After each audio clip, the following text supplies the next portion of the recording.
The market has seen a lot of red today, and the main bearer of this being the semiconductor industry, where right across we are seeing drops to very large corporations.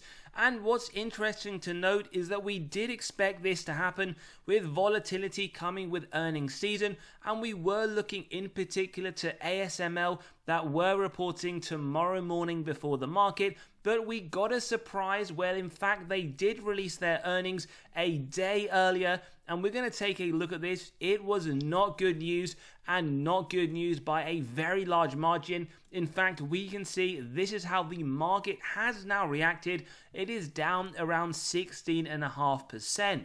Now, this is one that we are going to be buying into our portfolio. We're going to talk about this company as a whole, what we like about it, as well as some bearish things that you do need to consider if this is a semiconductor you want in your portfolio. We can already see it is trading towards its 52-week lows, and we do get a double buy rating from Seeking Alpha and Wall Street with a hold from Quant. Now, we're going to touch upon this in a bit more detail, but let's just understand what is going on. In fact, it was down 15%. It is starting to drop further and further, and we see here they talk about a warning of weaker China sales, and that is why we see other semiconductors in the space today falling, as we saw the likes of Nvidia alone were down over 5%.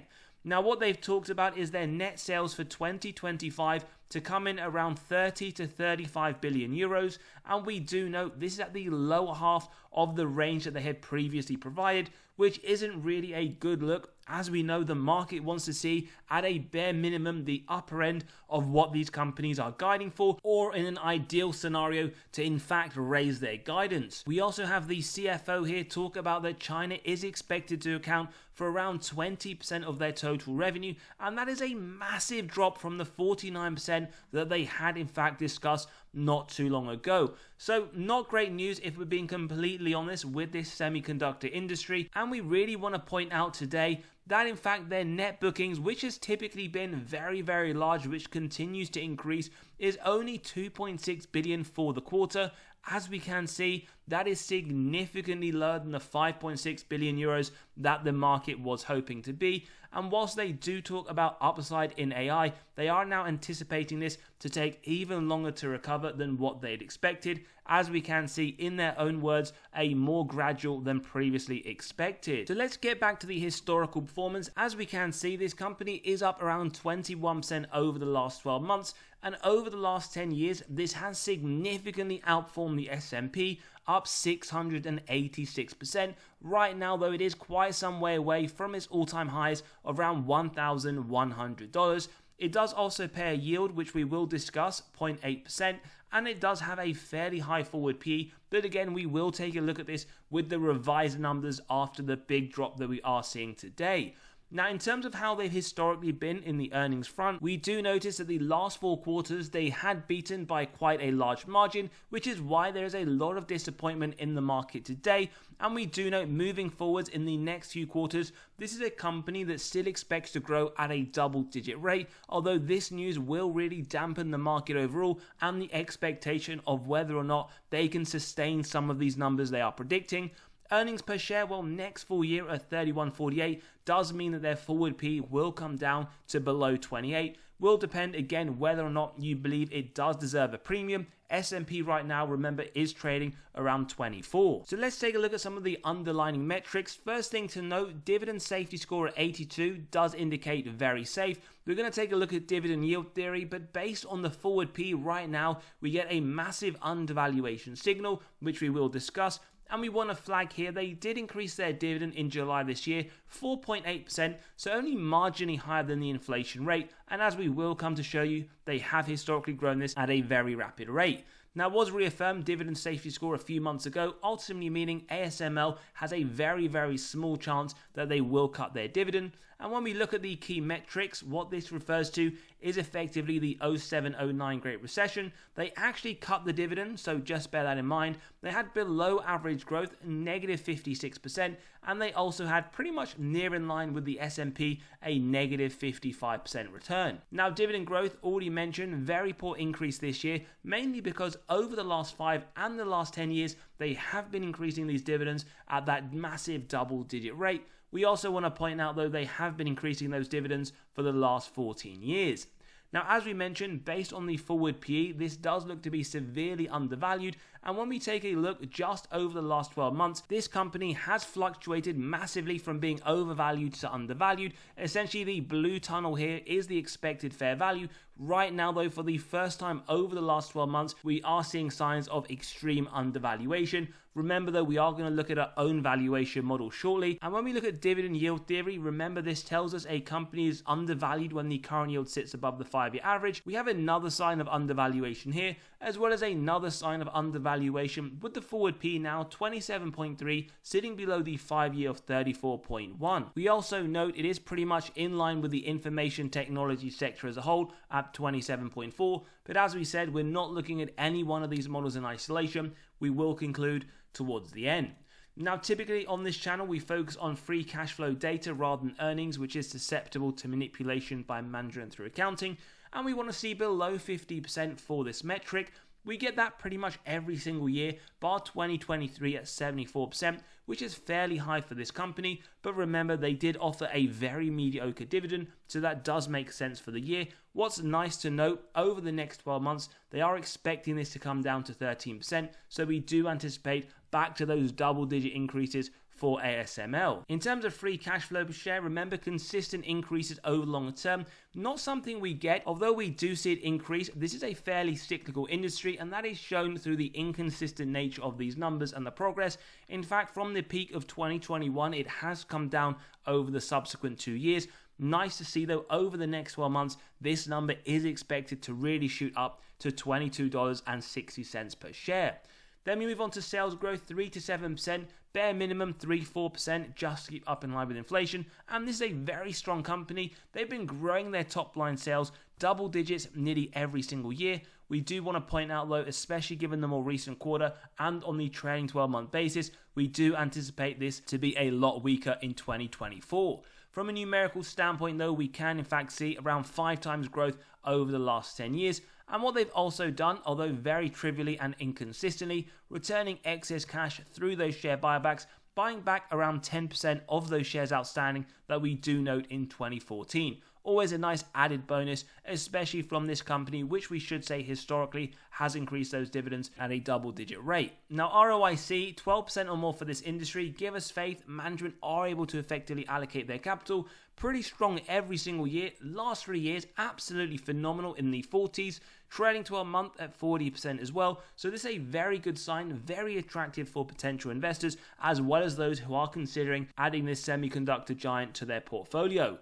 Now, operating margin, 16%, which we see every single year. We also get a sign of operating efficiency, going from 26% in 2014 to 33% in 2023. So good sign in terms of margins. They have been increasing, although a little bit inconsistent on a year-on-year basis, and the same to be said for the free cash flows. No real worries from an essential 10-year point of view, but again, we do have to point out industry as a whole very cyclical, and that is shown pretty much through every single metric. Now, you could argue we've been saving the best one till last, the net debt to EBITDA, 0 right across the board. Remember, earnings before interest, tax, depreciation, amortization, and these numbers below show the number of years it would take the company to pay off all of their debt net of cash on hand, effectively telling us over the last 10 and over the next 1 month, it won't even take ASML 1 day to pay it all off, well below the 1.5 as we can clearly see. So absolutely phenomenal, no surprise as well why we do get that very safe dividend score.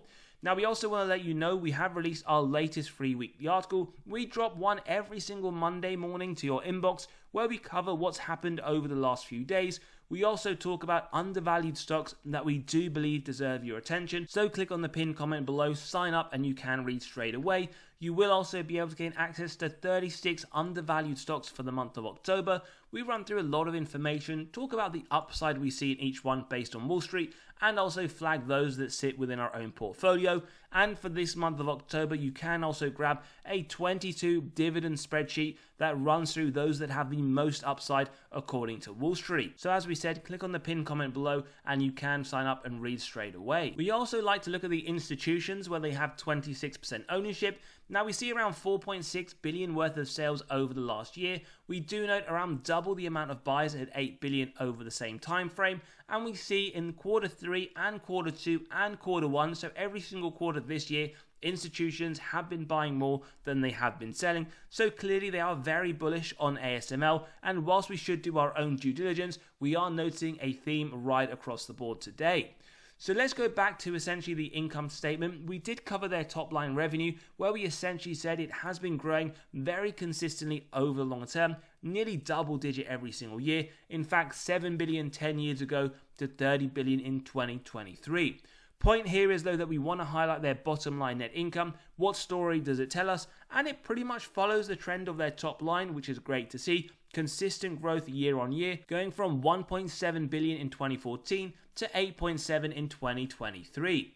Then we want to flag the balance sheet, which we did say looked very, very strong. Quick health check, total cash versus total debt, which has similarly been increasing over the longer term, going from 3.4 billion in 2014 to 5.4 in the latest quarter. So that is good to see, but as always, one number in this statement won't tell us anything. We want to compare this number to their total debt to essentially give us the health of this company, and we notice it's gone and increased, in fact 1.4 billion in 2014 to just under 5 billion in the latest quarter. So not far off their cash balance, and as we saw pretty much consistently over the last 10 years and expected moving forwards, it won't take ASML more than one day to pay off all of their debt net of cash on hand. So let's look at some of their ratings. The first one is the valuation, where they get a D. As we can see, although this hasn't factored in the drop we've saw today, right now in comparison to the sector, ASML is trading at a premium, and that pretty much comes through whichever metric we look at. So the question is, does this company deserve a premium?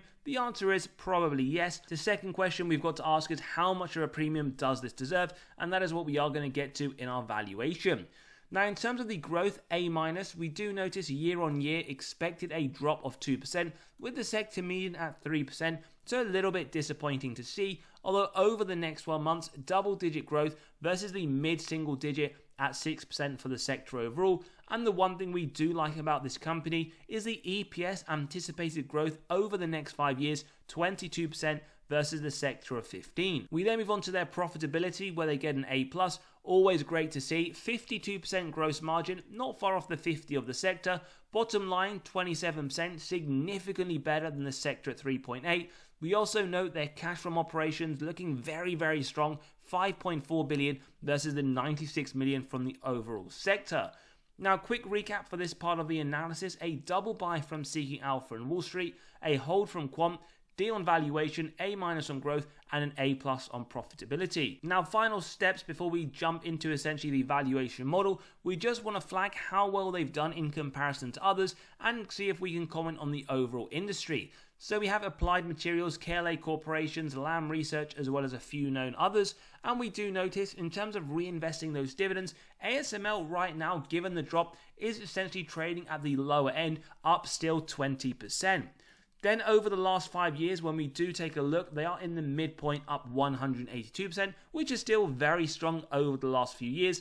Then when we zoom out, we can see very strong performance. But even though it is towards the bottom end, it is still a respectable gain, which pretty much shows us throughout this industry over the last 10 years has performed very well. Question is, can we see this continuing over the next 5, 10, 15 years, whatever your investment time horizon is? We also want to point out, over the last year, we do notice that this company has outperformed the S&P.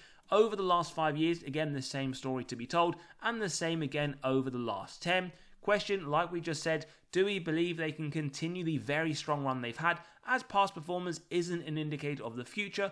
And if we do, great, consider this company. If we don't, there is a possibility that we could look at low-cost ETF. Now let's jump straight into the valuation, and as always, if you do enjoy the content, value is being provided, smash that like button, hit that subscribe and bell button so you are continually notified of these videos as they drop. Now, our intrinsic value of $1,148 came from the DCF model, which when we take a look at it, we have the free cash flow year on year. Average growth rate, we can see around 35%. Today's episode we've gone for around 30 at the mid rate, as we can see a low, medium and high.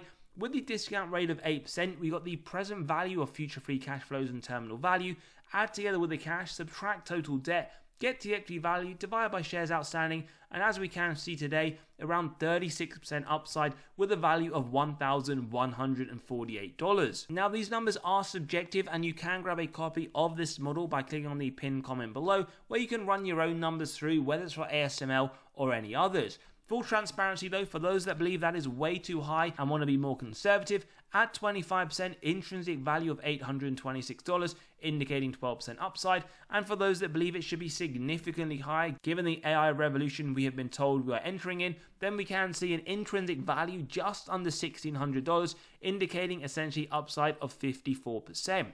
As we said though, we will take the 30% into the final slide, and what we also do on this channel is add a margin of safety. We always start off with 10% and execute on this if it meets our 3 golden criteria: wide moat, strong financial metrics, good forward-looking data.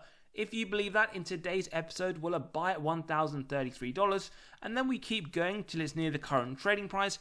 And what we can see in today's episode, it isn't at a 40% MOS just yet, but it could be heading there. We could see over the next few days the industry and ASML in particular come down. At a 35% MOS, that is around where this company is trading at, and we do believe this is a very high quality company that you could argue is worth at this point in time considering dollar cost averaging into. As we can see, Wall Street is still very bullish on this. Their price target of $1,153 isn't dissimilar from our intrinsic value, and they see 58% upside over the next year. Now this is one that we are going to be dollar cost averaging into, and we do believe with a 40% margin of safety under the $700 mark, this is definitely a no-brainer for what has historically been a very strong stock. The question you have to ask is, do you believe that China will become a less and less portion of their revenue, as ultimately this is a company that has some very large customers that they sell essentially their lithography machines of semiconductors to. We have Taiwan Semiconductors, we have Samsung, we have Intel, Micron Technology, and a lot of others. So there is quite a lot to consider, but we do believe around the 35 to 40% MOS, with right now that is sitting, is definitely one for strong consideration. As always, give us your thoughts in the comments below. Is this one you're looking to add? Maybe this is one you're actually looking to hold, or for whatever reason you do believe this is a strong sell. As always, if you enjoyed today's episode, smash that like button, hit that subscribe and bell button so you are notified of these videos as they drop. Don't forget to sign up to the free weekly newsletter by clicking on the pinned comment below and joining us in the Patreon, where we do talk about our weekly buys and sells. As always, have a great day and we'll see you all on the next one.